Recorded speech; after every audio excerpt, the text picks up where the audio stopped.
Iñaki Zabaleta-naz, Itsas Garapen Elkarteako presidentie, eta honen helburua da arrantzak eta akuikulturaren laguntzak ematea. Elkarte hone partaideak Gipuzkoako Kofradien Elkartea, Arrantzalen Elkartea, Bizkaiko Arrantzalen Elkartea, Neskatia eta Sareen Elkartea, Komerzializazio eta Konserberen Elkartea,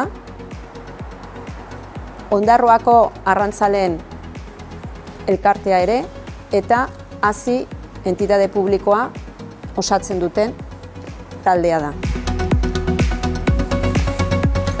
Talde honek ja bere estrategia ere aurkeztu du, 2020 urte arte indarrean jarri nahi duen estrategia. Estrategia honen ildo nagusiak zeintzuk dire, edo ejeak, markatu diren ejeak, alde batetik diversifikazioa, sektorearen diversifikazioa bultzatuko da, turismoaren garapena ere apoiatuko da, akuikultura ere nahi da garatu, Euskal Herrian garatu gabe dagoen hildo bada. Gero dinamizazioa eta gaur egun arrantzan edo itsasora begira lanean jarduten duten elkarteak ere dinamizatzea. Eta horiek izango dira eje nagusienak jorratuko direnak edo apoiatuko direnak. Beste bat ere badago da inguramena eta infrastrukturaren ere garapena eta babesa alde batetik. Nola egingo da hau, nola egingo dan lana?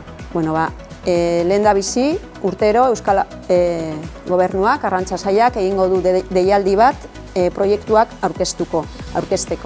Proiektu hauek aurkeztuko dire elkarte hontan.